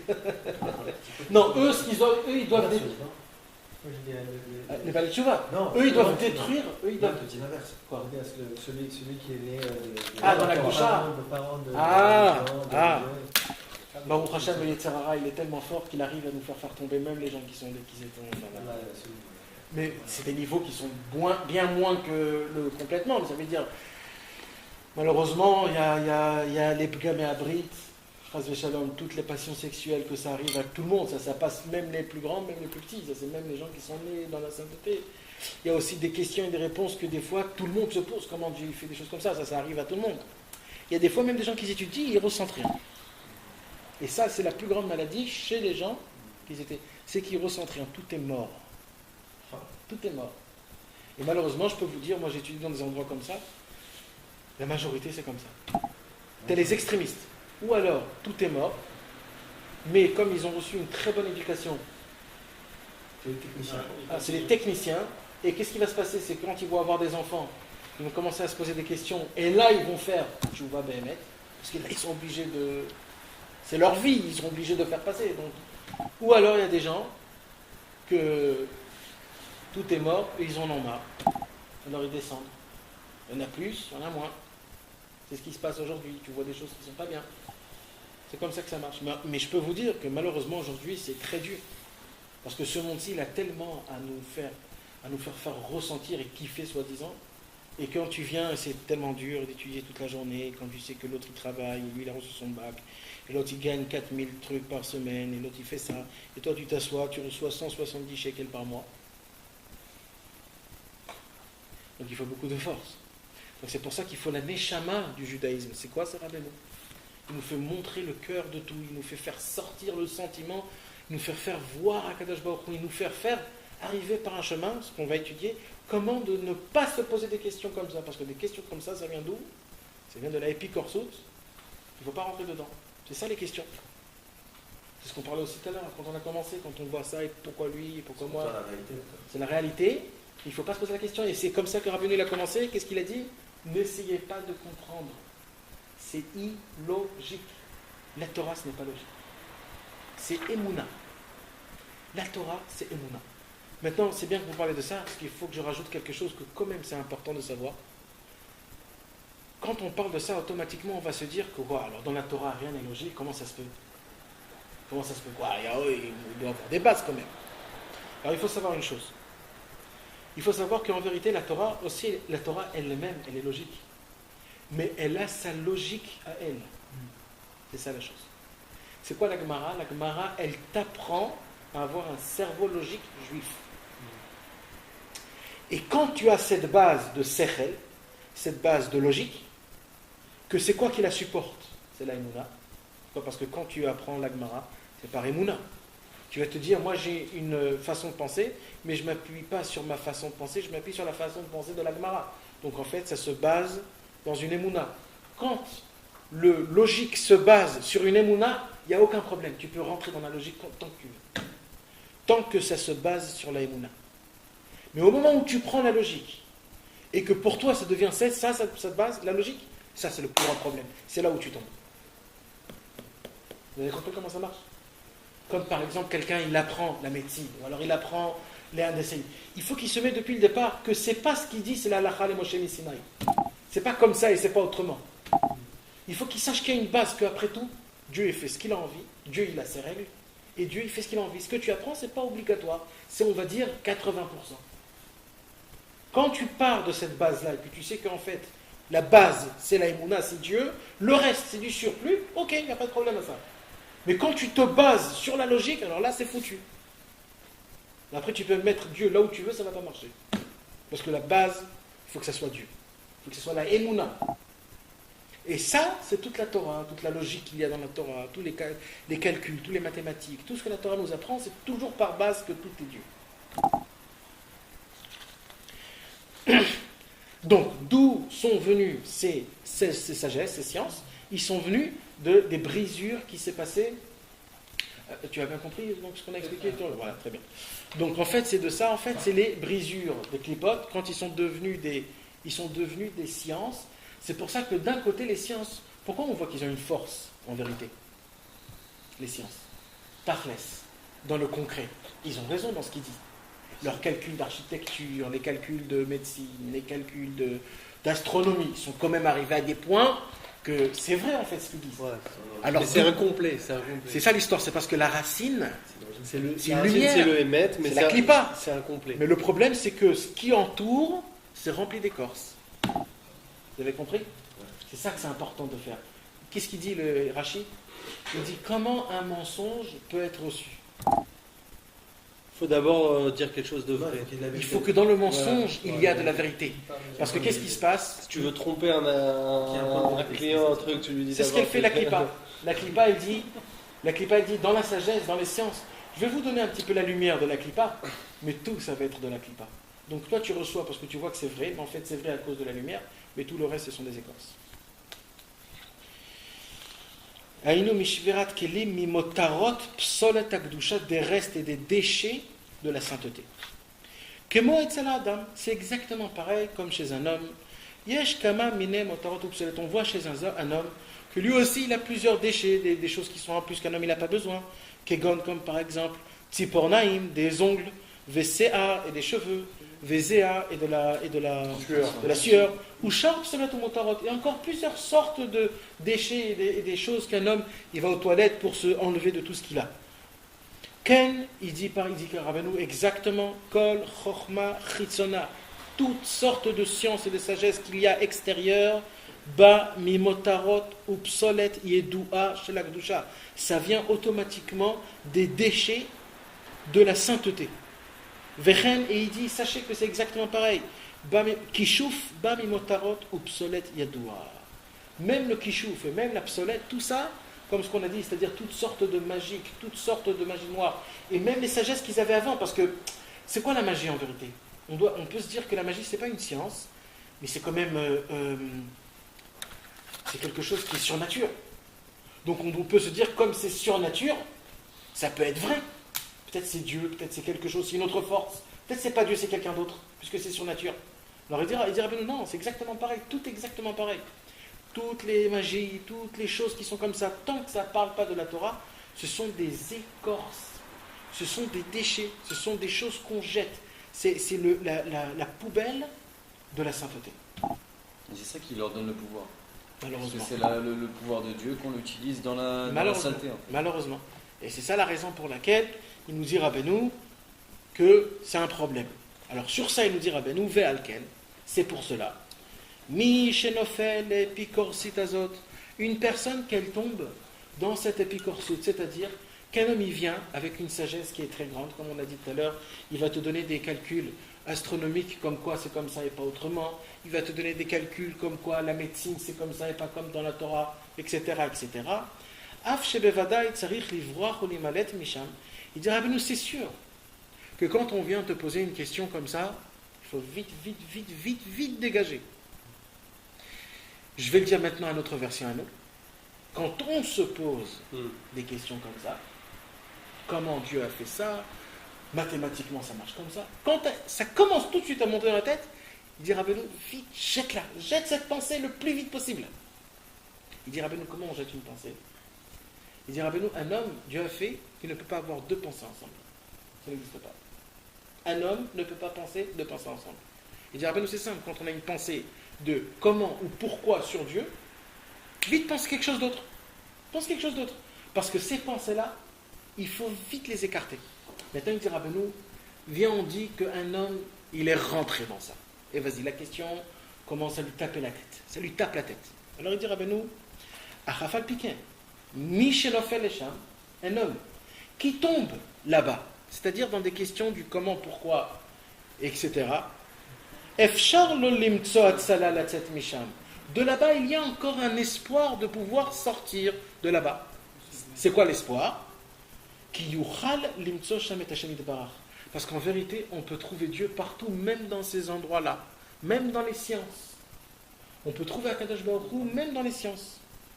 Im yevaksheu vidreshu sham. Une seule condition, si vraiment il le cherche sincèrement, c'est-à-dire en demandant et en essayant de le chercher. Comme on voit, il y a des scientifiques, des grands scientifiques, bien sûr. Des grands Einstein, quand il est parti de ce monde, il est dit avec tous les calculs et avec toutes les théories que l'on a trouvées, c'est obligé d'expliquer comme quoi il y a une force supérieure. En Suisse, vous savez, il y a le... Je sais pas, Même le Newton, le CERN. même des goïnes. Comment Le CERN. Le CERN, c'est le truc qui tourne là. Ouais. Voilà. Il y a aujourd'hui, et c'est quoi le CERN en vérité? C'était pour essayer de prouver comme quoi il y a quelque chose en surplus, et c'est pour créer en fait un trou noir. On ne va pas rentrer dans ça. Mais- exactement. Et à la fin, ils ont terminé ça. Ils ont terminé la Comment ça s'appelle Il y avait un accélérateur de particules. Comment ça s'appelle? Ah, je sais pas ce que Le c'est. CERN, c'est un centre de recherche. Ah, ils ont trouvé le L'antimatière. beau. Pour trouver- Ils ont essayé de Ouais. faire un trou noir, je sais pas quoi. Pour essayer de trouver une nouvelle matière qui n'existe pas. Parce qu'en faisant comme ça, tu enlèves les protons et les neutrons et l'électron, tu les enlèves, et quand tu les enlèves, essayer de trouver qu'est-ce qu'il y a même dans le proton et le neutron, dans l'atome le plus... Et en vérité, c'est pour essayer de voir s'il y a quelque chose ou il n'y a pas quelque chose. Et en fin de suite, jusqu'à maintenant, ils ont prouvé comme quoi il y a une force qui globale qui prend ces choses-là, mais ils ne peuvent pas le décrire, c'est quoi cette force. En autres mots, ils ont dit, c'est une force qui est supérieure, c'est une force qui est innaturelle. Donc ça veut dire en vérité, il dit Rabbeinu, en vérité c'est une histoire, c'est pas une histoire de, comment on pourrait se dire, une histoire en vérité c'est si tu as de l'intelligence, tu pourras répondre. C'est pas une question qui va te remettre en question. C'est ça l'histoire, il dit Rabbeinu. Il dit toutes les questions qui viennent des sciences, il dit Rabbeinu, c'est des questions à réponse. C'est des questions-réponses. Il faut juste être intelligent pour répondre. T'as compris? Mais en vérité, ils ont tous une réponse. Donc il dit Rabbeinu, sache, Veda machetaché les picores.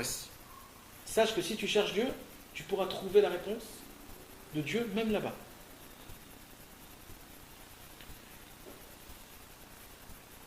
Pourquoi?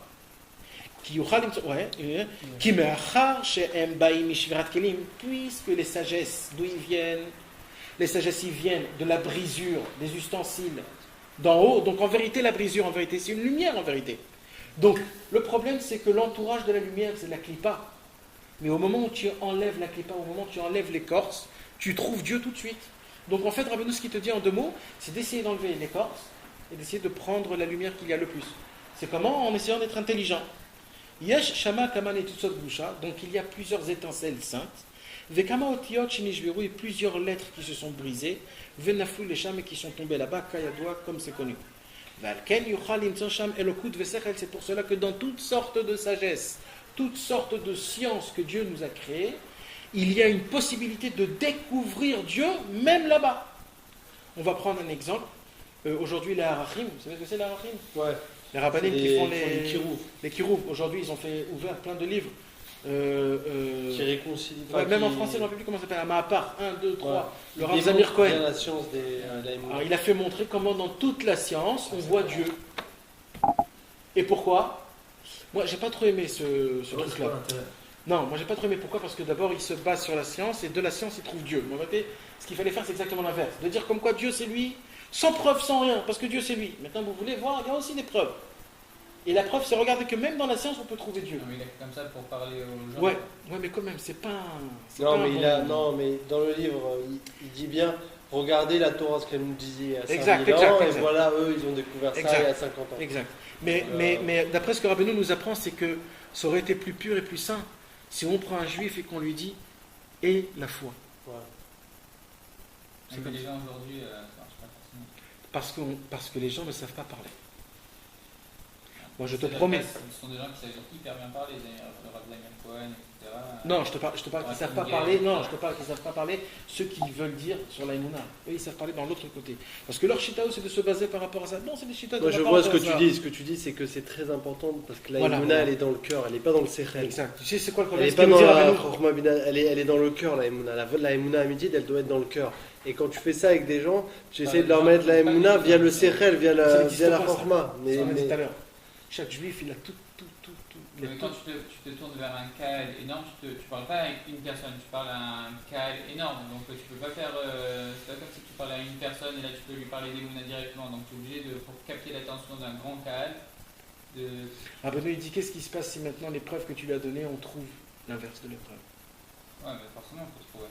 Alors, il va te Ah, rejeter.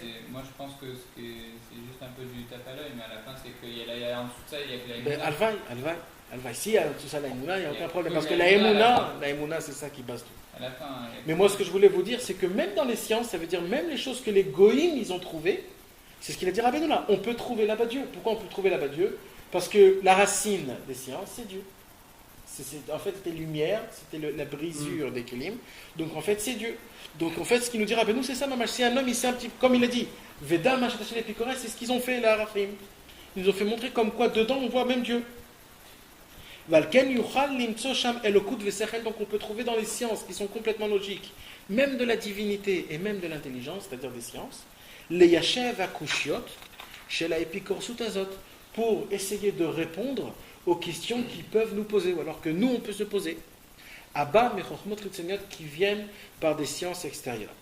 Chez Embaim, mimotarot, mishvirat kelim, car ils viennent des écorces et des déchets, comme on a dit, des brisures, des lumières qui se sont brisées. Qui yesh sham chiyut elokut. Et il faut savoir, il dit Rabbeinu, que dans toutes les sciences, dans toutes les sagesses extérieures, il y a là-bas de la divinité qui est vitale. Les grands tzadikim, ils étudiaient ces sciences pour essayer de faire sortir la divinité qu'il y a là-bas et les ramener en haut, sans tomber. Et quand un homme qui est Baal Tshuva, qui se rapproche à Dieu, en se rapprochant à Dieu, il fait une croix à toutes les sciences, il fait remonter plein de netzutzot, plein d'étincelles, plein en haut chez Akadosh Baruch Hu, sans qu'il sache. Aïnou sechel votiot, c'est-à-dire des sagesses ou des lettres, comme on a dit, parce que c'est devenu des lettres. Chez Nishberu venaflou les cham, qui se sont brisés, qui sont tombés là-bas. Valken, epikorsut azot, c'est pour cela que cette sorte de epikorsut, c'est-à-dire ces sortes de questions qu'un homme il arrive à se poser parce qu'il voit des sciences comme ça ou des sciences comme ça, yesh alea tshuva, sache, dit Rabbeinu, qu'il y a une réponse à tout. Valav ne'emar veda machatashi l'epikores. Sur ça, juste, il a été dit une seule chose. Si tu crois qu'il n'y a pas de réponse, c'est parce que tu ne sais pas, tu n'es pas intelligent, c'est tout. Mais sache que si tu me poses des questions par rapport aux sagesses, par rapport aux sciences, sur ça, il y a une réponse à tout. Donc là, aujourd'hui, on a étudié la première définition de la première épikorsut. C'est quoi la première définition de la première épikorsut? C'est qu'en vérité, il y a des sagesses ou des sciences, qu'un homme, par rapport à ces sagesses et ces sciences, il peut se poser des questions, alors on peut lui poser des questions, et par rapport à ça, la personne, elle peut se dire, oh là là, c'est pas comme on l'a expliqué. La Torah, elle dit comme ça, mais nous, c'est connu que c'est comme ça. Si tu vas prendre par exemple quelqu'un qui a grandi dans les ch'touillots, dans les bêtises, et qu'on va lui dire que le monde il a été créé en 6 jours, il y a 5500, etc. Il dit attends, le monde il y a 8 millions d'années. On a trouvé des ossements, vus et trucs de 8 millions d'années. 4 millions, 14 millions, 40 millions, 100 comme infini. Alors, et c'est des choses qui vont te dire que c'est obligatoire par le gaz qu'il y a entre les os, etc., etc. T'as compris? Mais ça, en vérité, s'il vient un sage, et il y a déjà des sages qui sont venus, qui ont déjà répondu à toutes ces choses-là, on ne va pas répondre pour l'instant, mais ils viennent, ils te disent la réponse. Le problème, c'est que nous, on est tellement bêtes, c'est pas à nous qu'il faut poser des questions comme ça, tu comprends? On comprend pas la question. Et exactement, et le problème, c'est que ça nous fait de l'effet, sans qu'on comprend. C'est ça le Yetzer Hara. Un homme qui parle avec Dieu, ça ne lui fait pas de l'effet. C'est ça la beauté des choses. Le Yetzer Hara, il nous fait de l'effet dans des choses qu'on n'a aucune base.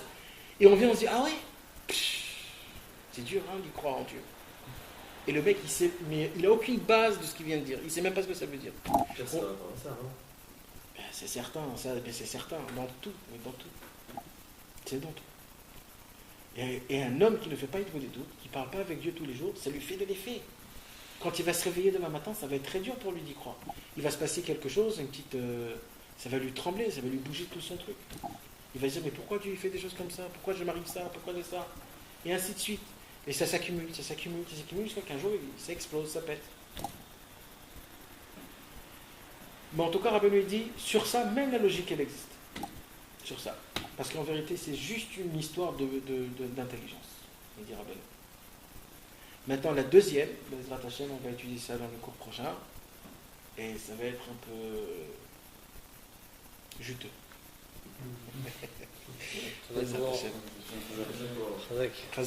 Que Dieu puisse nous donner la force, Bezrat Hashem, d'y croire et de ne pas rentrer dans des mondes comme ça, Bezrat Hashem.